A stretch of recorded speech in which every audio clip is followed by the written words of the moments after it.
Hello everyone. So we are from group social media love and hate relationship. First, let me introduce the member in this group, which consists of Kikit, Mary Rose, and me, Mutia, Anggi. So in this video, we're going to talk about the first one is the initial perspective of our group about social media, which will be explained by Kikit. And then for the point 2 and 3 will be explained by all the members. And in the second point or point 2, we're going to talk about the point of videos that offers different perception and what's their perspective about the issue.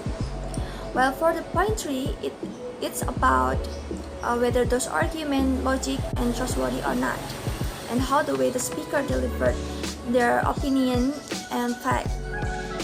And for the last one is about our final perspective, and it will be presented by Mary.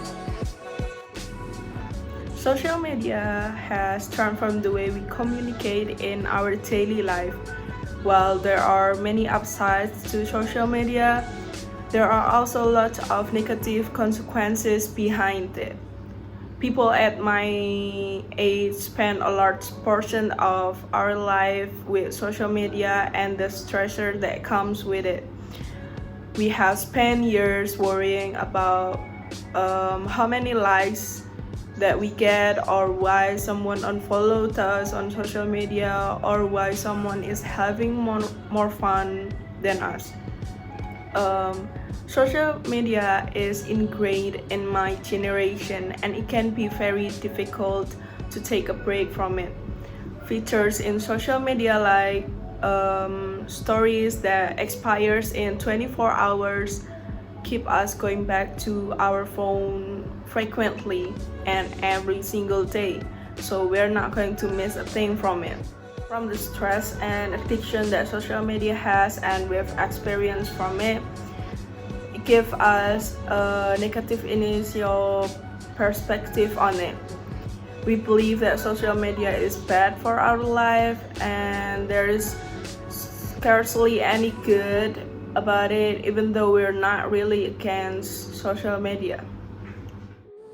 The first one is from Tracy Alloway, who informs and gives a different perspective on social media.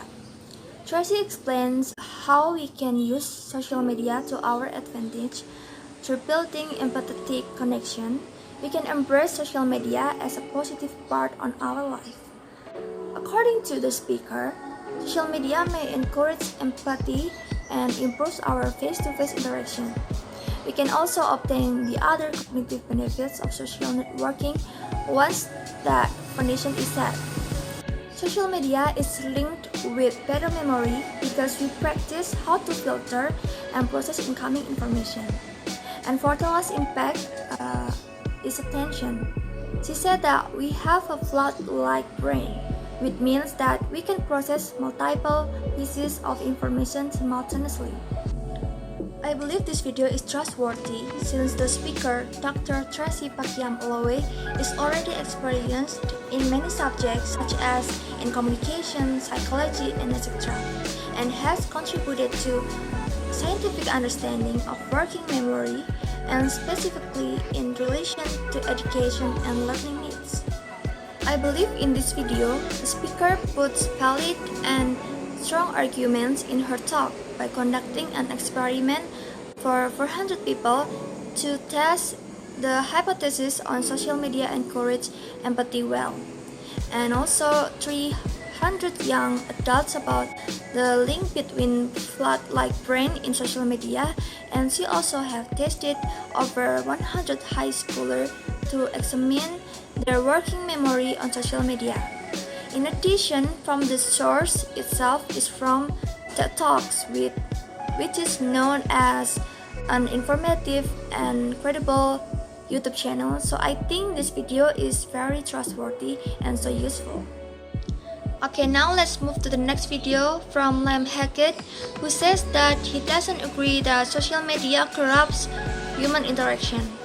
However, he says social media is such a powerful tool for anybody who is considered vulnerable, such as who is being bullied or going through a difficult time, to instantly connect with people who are either going through that at that time or have been for it to give and show advice.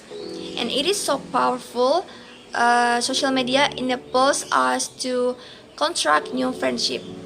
In addition, he also talks about the fact that social media significantly increased social mobility. He proved his statement by saying, "Now we can talk about the Women's March this evening and how millions of people internationally were engaging in that. This was a community that was built through social media."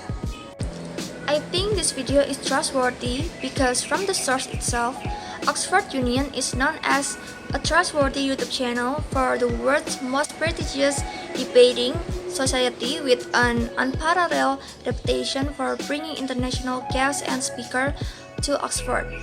While for the speaker, Lime Hackett is an activist, entrepreneur, and author, and best known as the founder and CEO of Global Equality and Anti-Bullying charity Digital Label.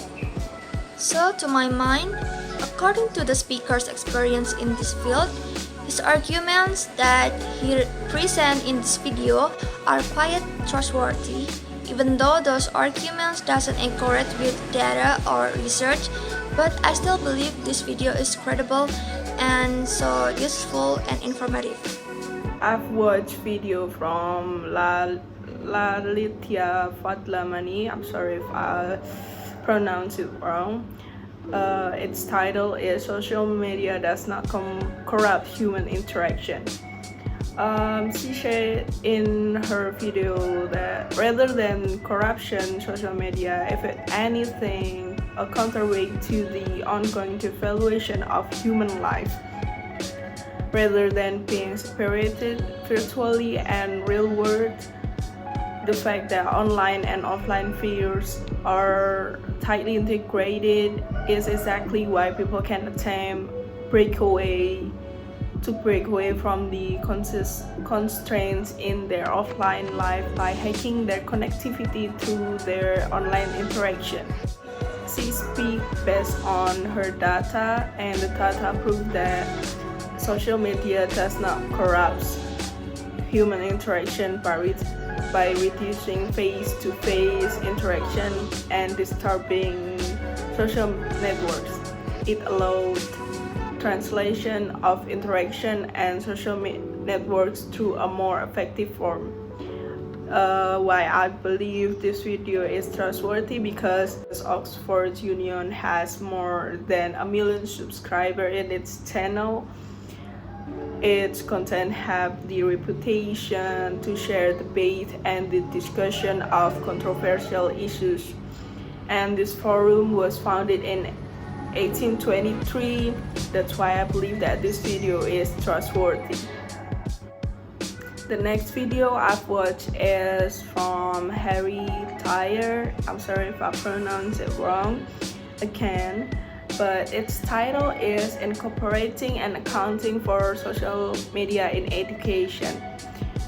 In his video, he says the identity of today's youth is influenced by social media and that we must be able to relate to this and understand that this is who generation is.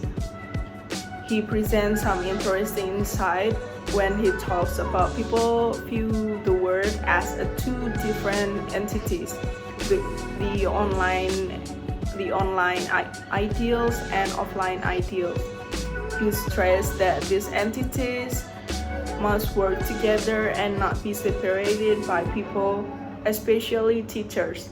He urged that educators to embrace this type of social media that students have become so fluent in to increase our educational outcome. Harry Tyre put his own research on how we're presenting identity, how we're performing, and how online the sites that we're on affects our actions. He supports his arguments in his talk by conducting a study of Irving Goffman. It said in 1959, Irving Goffman suggested in essence that all the words of states with identity performance. He was looking at the idea of we present ourselves, how we act and interact, and he suggested we act and interact differently based on the audience we're talking to. According to the sources, this video is from TEDx Talk. As it claims, TED Talks are a reliable and knowledgeable source to learn about everything. It's such a credible source of which we can always learn new and meaningful concepts from TED speakers. The speaker, Harry Dyer, presents research in his talk from his own research as expert studies such as Irving Goffman and Marston McLuhan.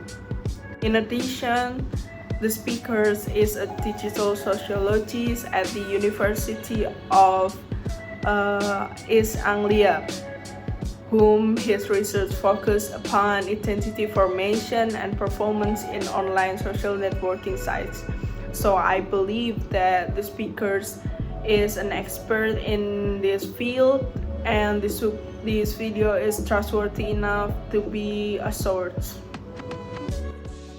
Next one is How Social Media Creates a Better World by Jen Rizal.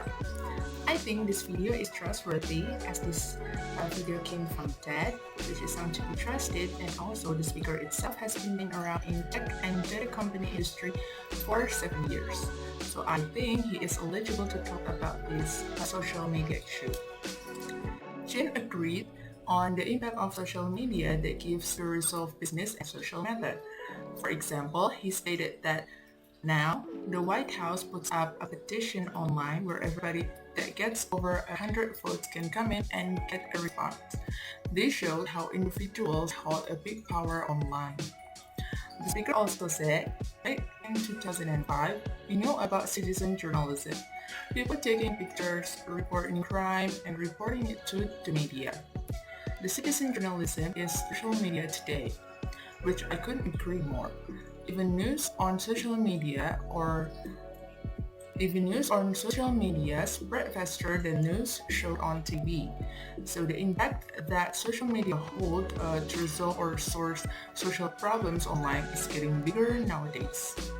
And thanks to that, we don't need to feel alone for standing up for ourselves with using social media. The last one is Social Media for Local Business by Star Hall.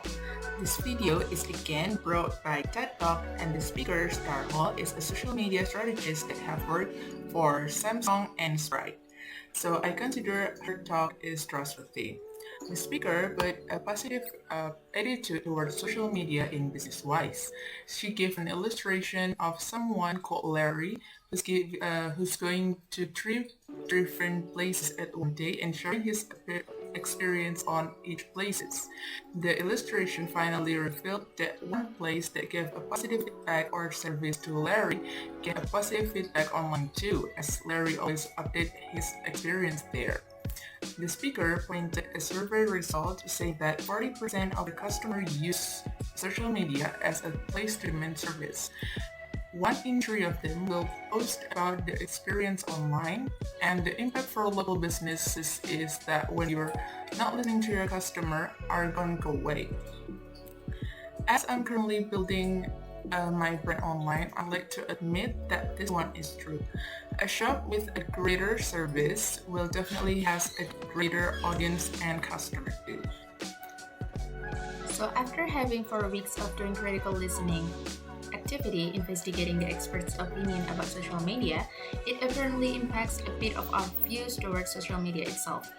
We still are in our mind that social media gives bad cure, especially for someone's need of attention and remedy, but the experts' view of it kind of opened our mind that the existence of social media is beneficial in a manner that we could never think of. By means, without us noticing, social media makes great impacts, for example, in delivering our voice to government. It makes our voice heard easily, so let's say if we have complaints, it will not be taking a long time to be resolved. Or if we want to make such a social move, We can use social media society to come into the campaign and share about the awareness and stuff. Or if we want to build a startup business, it'll be best to use social media as a promoting agency and learn more from it.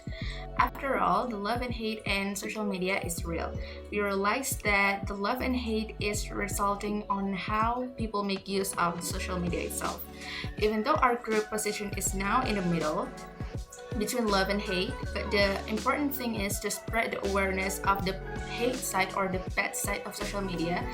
That is crucial so that the love side of social media could be enhanced more. The good side of social media won't make further impact if we're already absorbed in the bad side of social media. Okay, so that's all from our group. I hope this video is useful and informative. And thank you for watching. Bye!